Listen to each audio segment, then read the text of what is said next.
Hello everyone, আজকে আমি তোমাদের সাথে শেয়ার করব কিভাবে তোমরা স্টেট প্যান্ট কাটিং এবং সেলাই করবে। আর এটার আমি ওপরের পার্ট মানে চুড়িদার কাটিং করে নিয়েছি এবং সেলাইও তোমরা চাইলে দেখে নিতে পারো। ভিডিওটা আমি ডেসক্রিপশনে লিংক দিয়ে দেবো। আর এইটা দেখো, যে প্যান্টটা তৈরি হবে সেই প্যান্টটা আমি এঁকে নিয়েছি, প্লাস যা যা মাপ সেই মাপগুলো কিন্তু অবশ্যই লিখে রাখবে। তোমাদের আঁকার দরকার নেই, তোমরা শুধু মাপগুলো ঠিকঠাক লিখে রাখবে। এবার দেখো, আমি তোমাদেরকে দেখাচ্ছি তোমরা কিভাবে কাটিং করবে। তো এটা 2 মিটার কাপড় আছে।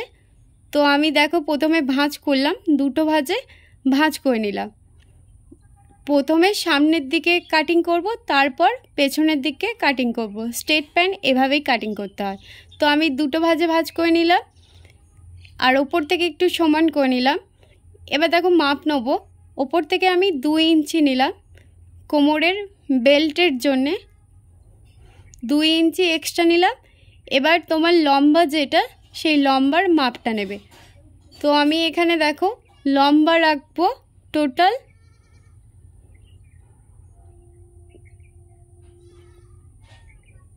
36 ইঞ্চ আর 2 ইঞ্চি নেবো এক্সট্রা, তাহলে টোটাল নিলাম আমি 38 ইঞ্চ। তাহলে আমার প্যান্টের লম্বা থাকছে 38 ইঞ্চ। আর এই মাঝে দেখো, এই মাঝে আমি নেট জয়েন করব। তো এই নেটটা আমি পরে জয়েন করব। তোমরা দেখে নাও স্ট্রেট প্যান্ট কিভাবে কাটিং করবে। তোমরা যদি নেট না জয়েন করতে চাও তো সিম্পলি রাখবে, সিম্পলি দারুণ লাগবে। এবার দেখো নিচ থেকে আমি 2 ইঞ্চি এক্সট্রা নিয়েছি, দাগ টেনে দিলাম। এবার কোমরের মাপ নেব। কোমর হচ্ছে 32, তাহলে 4 দিয়ে ভাগ করলে 4 8টে 8 ইঞ্চি আর 2 ইঞ্চি নিলাম এক্সট্রা, টোটাল নিলাম 10। এবার এই সাইড থেকেও দেখো 10 ইঞ্চিতে দাগ দিলাম, দিয়ে এবার সোজা দাগ টেনে দেবো। সোজা দাগ টেনে দিলাম। এবার দেখো এই সাইড থেকে মাপ নেবো। এই সাইড থেকে আমি 2 ইঞ্চি নিলাম, দিয়ে শেপ দিয়ে দেবো। এভাবে রাউন্ড শেপ দিয়ে দিলাম।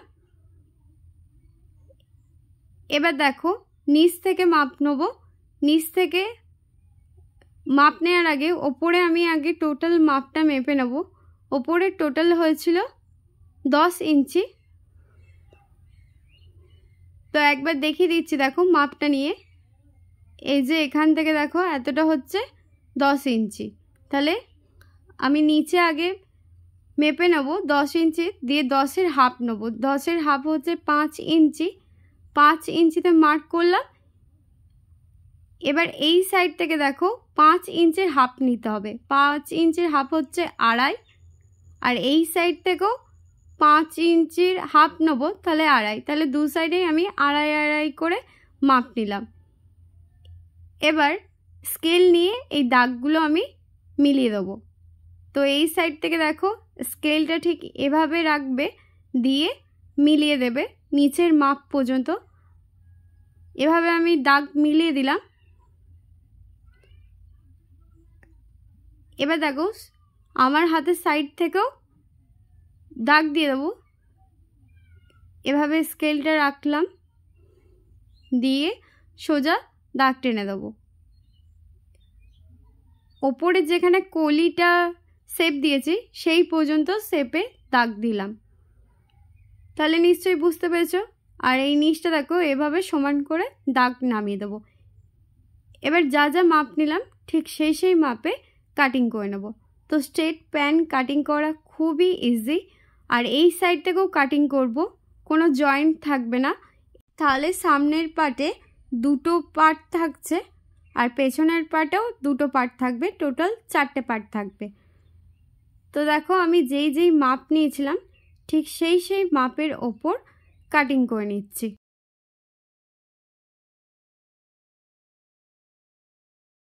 কাটিং করে নিয়েছি দেখো। এবার পেছনের পার্টটা কাটিং করব। তো এটা সাইড করে রেখে দিই। পেছনের পার্টটা দেখো 2টো ভাঁজে ভাঁজ করেছি। আর সামনের পার্টটার চেয়ে পেছনের পার্টটার কাপড়টা একটু চওড়াটা বেশি থাকবে। এবার সামনের যেই পার্টটা কাটিং করেছিলাম সেটাকে আমি পেছনের পার্টের ওপর রাখলাম দেখো। আর ওপর থেকে 2 ইঞ্চি বাদ দেবো। 2 ইঞ্চি ওপর থেকে বাদ দিয়েছি। তারপর সামনের পার্টটা যে কাটিং করেছি সেই মাপটা রেখে দিয়েছি। আমার হাতের সাইড থেকে দেখো যা যা মাপ আছে প্যান্টটা সেই মাপের ওপর আমি এঁকে নিলাম। শুধু এই সাইড থেকে বাড়াতে হবে। তো এই সাইড থেকে দেখো আমি 2 ইঞ্চি করে বাড়াবো কলি পর্যন্ত, যেখানে কলি রাউন্ড শেপটা দিয়েছি এই যে স্কেলটা রাখলাম এই দাগটা পর্যন্ত 2 ইঞ্চি বাড়াবো। 2 ইঞ্চি বাড়ালাম। আর এই সাইড থেকে দেখো কলিটার আগে শেপটা দিয়ে দেবো। কলিটাও আমি 2 ইঞ্চিতে দাগ দিলাম, দিয়ে এখানেও কলির একটা শেপ দিয়ে দেবো। শেপ দিয়ে দিয়েছি। এবার নিচের সাইড থেকে দেখো, নিচের সাইড থেকে আমি 1.5 ইঞ্চি করে বাড়াবো। এভাবে 1.5 ইঞ্চি মাপ নিয়ে একদম কলি পর্যন্ত 1.5 ইঞ্চি করে মাপ নেব।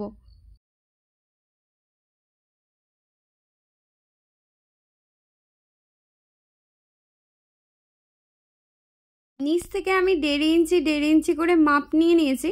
এবার এই দাগগুলোকে টেনে দেবো। সোজা করে স্কেলটা রাখবো দেখো, দিয়ে যা যা মাপ নিয়েছি সেই দাগের ওপরে টেনে দিলাম। আর নিচের দিকে লম্বাটা দেখো একই থাকবে। এবার ওপর থেকে দেখো আমার হাতের সাইড থেকে স্কেলটাকে এভাবে বেঁকিয়ে নিচ থেকে এই ওপর পর্যন্ত একটু বেঁকিয়ে দাগটা টেনে দিলাম। ঠিক এভাবে থাকবে। বুঝতেই পারলে যে আমি কিভাবে দাগটা টানলাম। এবার যা যা মাপ নিয়েছি সেই মাপের উপরে কাটিং করে নিচ্ছি।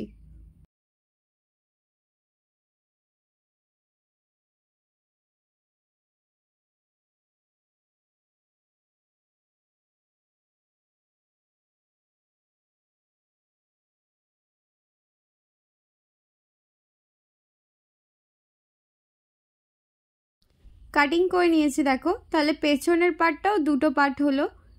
এবার আমি এই নিচটাতে অর্গানজা কাপড় জয়েন্ট করব। এটা চুড়িদারেরই কাপড় ছিল, সেই কাপড়টাই আমি এখানে জয়েন্ট করব। তাহলে আমি নিচ থেকে এই মাঝ পর্যন্ত 8 ইঞ্চি মতন দাগ দিলাম। 2 ইঞ্চি এক্সট্রা আর 6 ইঞ্চি থাকবে এই অর্গানজা কাপড়টা। তো যতটা মাপ নিলাম 8 ইঞ্চি, সেই মাপে আমি অর্গানজা কাপড় যেটা আমার সেটা আমি কাটিং করে নেব। তার আগে দেখো এই নিচটা বাদ দিয়ে দেবো, কারণ এই নিচটাই অর্গানজা কাপড়টা থাকবে। তো এই অর্গানজা কাপড়টাকে দেখো প্রথমে সামনের পার্টটার কাটিং করব, তারপর পেছনের পার্টটা। তাহলে অর্গানজা কাপড়টাকে আমি 2টো ভাঁজে ভাঁজ করে নিয়েছি, দিয়ে এবার কাটিং করে নিচ্ছি। আর 1/2 ইঞ্চি মতন বেশি রেখেছি কারণ সেলাই করব। এভাবে পেছনের দিকের পার্টের মাপটা একইভাবে নেব। তো দেখো এখানে আমি 2টো পার্ট রেখে দিয়েছি, সামনে প্লাস পেছনে। আর এর নিচে অর্গানজাটাকে এভাবে জয়েন্ট করব। তো আমি আগে জয়েন্ট করে নিচ্ছি, তারপর দেখাচ্ছি। দেখো দেখো জয়েন্ট করে নিয়েছি। এবার দেখো এই যে এই কলির সাইডটা 2 সাইডেই শুধু সেলাই দেবো। তো সেলাই দিয়ে দিয়েছি। এবার পেছনের দিকের পার্টটা দেখো, পেছনের দিকের পার্টটা তার ওপরে সামনের দিকে পার্টটা রাখলাম। এবার এই 2 সাইডটা সেলাই করব, শুধু নিচের সাইডটা সেলাই করেছি। এবার দেখো এই যে পায়ের কাজটা সেখানটা চওড়া করে ভাঁজ করব। চওড়া করে ভাঁজ করলাম, দিয়ে এর ওপর দিয়ে সেলাই দিয়ে দেবো। তোমরা যদি সরু রাখতে চাও সরুও রাখতে পারো, বা এরকম যদি চওড়া রাখতে চাও তো এভাবে চওড়া রেখেও সেলাই করতে পারো। আশা করি চওড়াটা থাকলেই বেশি ভালো লাগবে। তো আমি চওড়া রেখে সেলাই করে দিয়েছি। তো দেখো পায়ের নিচের দিকটা ঠিক এরকম থাকবে।